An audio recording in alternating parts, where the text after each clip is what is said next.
आज की क्लास में हम क्या सीखने वाले हैं? Power point. पावर पॉइंट क्या करना है, कैसे स्टार्ट होता है पावर पॉइंट? रन के अंदर आपने क्या डालना है? Power PNT. जैसे ही आप रन के अंदर पावर पीएनटी लिख दोगे, पावर प्रेजेंटेशन स्टार्ट हो जाएगी। पावर पॉइंट के बहुत सारे टेम्पलेट्स आ जाते हैं, यहाँ से आप पावर पॉइंट प्रेस कर दोगे। ये गुड आफ्टरनून भी बता रहा है क्योंकि ऑनलाइन है और ये क्रैक वर्जन सॉफ्टवेयर है मेरा, इस वजह से सारी चीजें बताता है। अप टू डेटेड है। इंटरनेट कनेक्ट होगा तो सारी चीजें बताएगा। ये आपका फर्स्ट व्यू आ जाता है पावर पॉइंट का। पावर पॉइंट हम यूज भी करते हैं, ये प्रेजेंटेशन के व्यू से हम यूज करते हैं। और एग्जांपल्स के लिए मान लेते हैं कि ये पावर पॉइंट आजकल क्लासेस में ही और स्कूल्स में ही काफी यूज करने लग गए हैं। और ये अट्रैक्टिव होती है, स्लाइड को अट्रैक्टिव बनाती है, लोगों का अट्रैक्शन खींचती है। क्योंकि डिजिटल चीजें रहती हैं तो लोगों को पढ़ने में मजा आता है। अदरवाइज अगर आप बोर्ड्स पे, ब्लैक बोर्ड्स पे पढ़ाते रहोगे तो मजा नहीं आएगा, बोरिंग चीज रहती है। ठीक है। और आजकल तो आपने देखा होगा मूवीज वगैरह में जो वो क्या बोलते हैं, कन्वर्सेशन करते हैं बिजनेस के पॉइंट ऑफ व्यू से, वो भी सारा के सारा पावर पॉइंट पे होता है, बाय स्लाइड्स होता है। वो इसलिए पावर पॉइंट का इस्तेमाल करते हैं ताकि प्रॉपर तरीके से आपको समझ में आ जाए कि वो कराना क्या चाह रहे हैं और बताना क्या चाह रहे हैं। अगर पावर पॉइंट पे स्लाइड बाय स्लाइड बताओगे तो आपको अच्छे से समझ में आएगा। प्लस एम्प्लॉयज को भी और ऑनर्स को भी इसलिए पावर पॉइंट का इस्तेमाल करते हैं। ट्रांजेक्शन इसमें हम अब देखते हैं हम इसके अंदर क्या क्या पढ़ेंगे और कैसे कैसे पढ़ेंगे। सबसे पहले तो आपका ये स्लाइड आ जाता है, फ्रंट व्यू है। इसे कहते हैं नेविगेशन बार। ये बाय चांस आपका नेविगेशन बार चला जाए तो व्यू के अंदर आता है नेविगेशन बार। ये अगर आपका हाइड हो जाए ये नेविगेशन बार, तो इस पे प्रेस कर दोगे नॉर्मल, तो ये नेविगेशन बार आ जाएगा और चला जाएगा। ठीक है।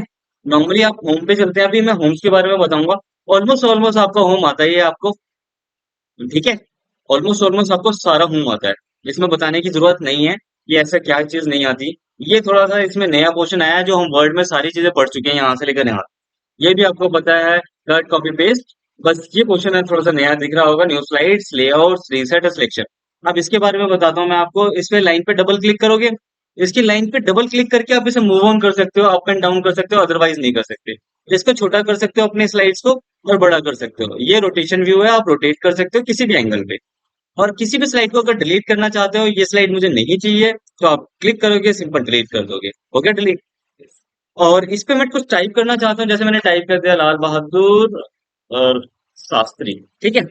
करेक्ट, मैंने इसे टाइप तो कर दिया। अपने अकॉर्डिंग अगर कहीं पे रखना चाहता हूँ रख सकता हूँ, और एज इट इज करना है तो कंट्रोल डी दबा दूंगा। एज इट इज व्यू आ जाएगा और उसे पकड़ के मैं नीचे रख लूँ, कंट्रोल डी से डुप्लीकेट्स, ये डुप्लीकेट। और ये पावर पॉइंट की हमारी फर्स्ट क्लास है, इसमें हम थोड़ा सा इंट्रोडक्शन ही देखेंगे और कैसे स्लाइड्स आती हैं। ये मेरी एक स्लाइड पे मैंने ये कुछ टाइप कर लिया। मान लेते हैं कि मुझे एक नई स्लाइड लेनी है, तो आप इस पे प्रेस करो, ये स्लाइड्स है। ठीक है। अगर आपको कोई काम करना है, अगर मुझे इस स्लाइड को डिलीट करना है, तो मैं राइट क्लिक करके स्लाइड्स पे इसके बहुत सारे ऑप्शंस आते हैं, डिलीट स्लाइड कर दूंगा तो स्लाइड पूरी नील हो जाएगी। कोई भी काम करने के लिए हमें कोई पेज की जरूरत है तो हम यहाँ से स्लाइड्स ले लेंगे। जिस तरह की मैंने कंटेंट दिया हुआ है उसी तरह की स्लाइड्स को आपने चूज करना है। अगर कंपैरिजन वाला दिया हुआ है कंटेंट, तो कंपैरिजन करनी है। अगर टाइटल टाइटल बोला हुआ है कि मैंने कोई टॉपिक है उसका सिर्फ टाइटल टाइटल लिखो, तो टाइटल्स लेनी है। ठीक है। टाइटल स्लाइड्स लेनी है या फिर टाइटल एंड कंटेंट स्लाइड लेनी है, यहाँ पे सेक्शन। और इनका फर्क क्या है सब में, कि कंपैरिजन वाले में लोगे तो दो साइड बाय साइड कंपैरिजन के लिए भी ऑप्शंस आ जाएंगे। ठीक है। ये देखो, ये कंपैरिजन के लिए आ रहे हैं ऑप्शन। आप देख रहे हो यहाँ पे डिजाइन भी बना हुआ है, कोई डिजाइन देख रही है? इन डिजाइन का क्या यूज है? आपने मेन टाइटल दे दिया। सपोज मेरे को यहाँ पे मैंने बताया कि लाल बहादुर है, शास्त्रीय ट्रेनिंग इंस्टीट्यूट है। ठीक है। और इसके अंदर मैं क्या बताना चाह रहा हूँ? कंप्यूटर के बारे में। और इसमें क्या बताना चाह रहा हूँ? इंग्लिश के बारे में, इंग्लिश स्पीकिंग। करेक्ट। अब उसमें कंपैरिजन कर लो। फॉर एग्जांपल कंप्यूटर के लिए बताना है तो कंप्यूटर्स के लिए यहाँ पे पूरा बता दो। यहाँ पे क्या बताना है आपने? इंग्लिश स्पीकिंग के लिए बताना है, इंग्लिश स्पीकिंग के लिए बता दो। या फिर कंप्यूटर को भी दोनों में कंपेयर कर लो, कि सॉफ्टवेयर वाइज कंपेयर कर लो। ठीक है। हाँ, करेक्ट। अगर मुझे कोई पिक्चर वगैरह लेनी है, वैसे तो मैं इंसर्ट से भी ले सकता हूँ, ये पिक्चर वगैरह का भी क्वेश्चन आपको पूरा अच्छे से पता। इसमें मुझे कोई खास चीज बताने की जरूरत नहीं है। एक दो चीजें आएंगी जो बतानी पड़ेंगी।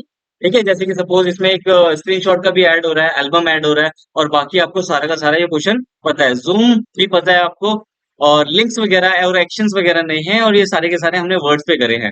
और ये मीडिया का एक नया क्वेश्चन आ जाता है इसके अंदर। चलो थोड़ा सा हम देखते हैं, यहाँ पे वापसी होम पे आते हैं अपने। नई स्लाइड लेते हैं। कुछ ऐसा काम दिया है जो किसी स्लाइड पे नहीं हो सकता, सिर्फ ब्लैंक पे होगा, तो ब्लैंक प्रेस करेंगे, जो इसमें आपको नहीं मिलती। तो ब्लैंक के लिए भी क्या करना होगा? मुझे कुछ भी टाइप करने के लिए यहाँ पे टाइप नहीं होगा ब्लैंक्स पे। ब्लैंक पे टाइप करने के लिए आपको कहाँ जाना होगा? इंसर्ट के अंदर। इंसर्ट में आपको मिलता है टेक्स्ट बॉक्स। जैसे ही आप टेक्स्ट बॉक्स ड्रॉ करोगे, तो आप ये ड्रॉ करने के बाद यहाँ पे आप टाइप कर सकते हो और एंटर करोगे, ये अपने आप फ्लक्चुएट होता रहेगा। ठीक है, अपने अकॉर्डिंग कर सकते हो इसको सेट, और लाइन पे डबल क्लिक करके डुप्लीकेट कर दोगे, अपने अकॉर्डिंग सेट कर दो। ये देखो कहीं पे भी रख सकते हो। करेक्ट, रख लोगे। रखने के बाद आपने क्या करना है, मुझे एक ऐसे स्लाइड ले ली मैंने, सपोज ऐसा, और लेने के बाद मुझे पता लगता है इसका लेआउट अच्छा नहीं है। क्या नहीं है? लेआउट ठीक नहीं है, मेरे काम की सूटेबल नहीं है, जो मैंने काम दिया है आपको उसके अकॉर्डिंग, या फिर मेरा लेआउट बढ़िया नहीं लग रहा। तो लेआउट आपको कहाँ मिलता है? यहाँ पे आप अपने अकॉर्डिंग लेआउट चेंज कर लोगे। यहाँ पे नई स्लाइड्स नहीं आ रही आपके लिए नीचे, यहाँ पे नीचे आपको स्लाइड नहीं मिल रही, क्या मिल रहा है? लेआउट चेंज हो रहा है। करेक्ट। फॉर एग्जाम्पल मैंने इस लेआउट के क्या करा, अपने अकॉर्डिंग एडजस्ट कर लिया। मैंने इतना बड़ा रखना था तो मैंने इतना बड़ा कर लिया।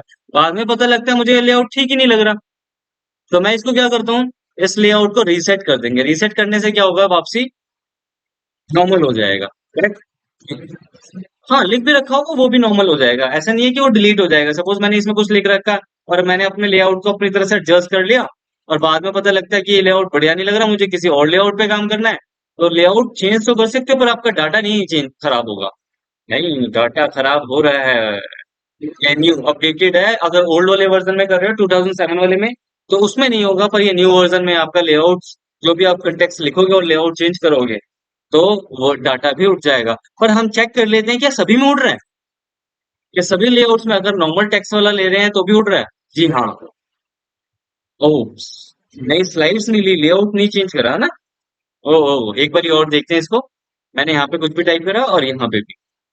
अब इसका लेआउट चेंज करते हैं, देखिए जरा। जी, अगर एड ऑन हो रहा है, correct correct correct correct correct correct correct. अगर मैंने यहाँ पे लेआउट, ये वाले लेआउट चेंज करा, नहीं डाटा नहीं उड़ेगा। अगर हमने इसमें क्या देखा, इस स्लाइड्स के अंदर अगर मैं न्यू स्लाइड प्रेस कर रहा हूँ तो स्लाइड न्यू आ जाती है, तो हमें पता लगता नहीं है कि वो चेंज नहीं हो रहा। ऐसा कुछ नहीं है, आपका डाटा कुछ डिलीट नहीं होगा, कोई डाटा डिलीट नहीं हो रहा आपका। ठीक है, लेआउट चेंज करते रहो, इंसर्ट में जाओ, लेआउट के अंदर ये देखो, आपका लेआउट डाटा डिलीट नहीं होगा, डाटा वही रहेगा, नहीं होगा। परफेक्ट। ऐसा लग रहा था कि डाटा डिलीट हो रहा है, क्यों लग रहा था? क्योंकि हम यहाँ पे न्यू स्लाइड पे प्रेस कर रहे थे, ना कि हम उसका लेआउट चेंज कर रहे थे। करेक्ट। तो अब कहने का पर्पस क्या है, अब आपने क्या करना है, मैं एक स्लाइड दे रहा हूँ, ऐसे डिलीट करना है तो आप सिंपल, ऐसे तो डिलीट नहीं कर सकते, राइट क्लिक करके डुप्लीकेट स्लाइड ही कर सकते हो, इसके बारे में बाद में समझाऊंगा। नॉर्मली आपने क्या करना है, डिलीट, यहाँ से पकड़ के क्लिक करके राइट क्लिक करके डिलीट स्लाइड। मल्टीपल कर सकते हैं जी, मल्टीपल भी कर सकते हैं। राइट क्लिक करके कंट्रोल के साथ सभी के स्लाइड को सिलेक्ट करना है आपने, कंट्रोल के साथ, और राइट क्लिक करके क्या कर देना है, डिलीट स्लाइड, तीनों स्लाइड डिलीट हो जाएगी। अब मैं कुछ कंटेक्स्ट आपको बस समझाने के लिए दे रहा हूँ, क्या क्या आपने किस तरह से स्लाइड्स बनानी है। मैं आपको पॉज कर देता हूँ और एक इमेज दिखाऊंगा, जिस इमेज पे जो आपने बनाना है इस क्लास के अंदर, और नेक्स्ट क्लास के अंदर मैं आपको उस के बारे में एक्सप्लेन करूंगा वो किस तरह से यूज होती है। अभी मैं फिलहाल के लिए पॉज कर रहा हूँ आपकी। आप किसी भी टॉपिक पर स्लाइड्स बना सकते हैं, जैसे फॉर एग्जांपल आपने डिजास्टर के ऊपर बना लिया है, कोई कार रेसिंग ऑर्गेनाइज कर रहे हैं तो हम first slide car racing, 5-6 slides बना लो। बनाने के बाद मैं उस पर बताऊंगा आपको डिजाइन कैसे एप्लीकेबल होता है, ट्रांजेक्शन कैसे एप्लीकेबल होता है। ठीक है, आपने अगर 5-6 स्लाइड्स या 10 स्लाइड्स टोटल बनानी है, नंबर ऑफ 10 स्लाइड्स तो कम से कम बना के रखनी है। अगर बना लेते हो, फिर उसके ऊपर डिजाइन कैसे एप्लीकेबल होंगे और ट्रांजेक्शन कैसे एप्लीकेबल होंगे। ये वीडियोस काफी लंबी हो रही है, इस नेक्स्ट वीडियो में आपको समझाऊंगा मैं आपको किस तरह से डिजाइन और ट्रांजेक्शन और एनिमेशन एप्लीकेबल करते हैं। ठीक है, इस क्लास में सिर्फ इतना ही, नेक्स्ट क्लास में देखेंगे अगली कि ट्रांजेक्शंस वगैरह कैसे एप्लीकेबल होते हैं। Thank you for watching. बस।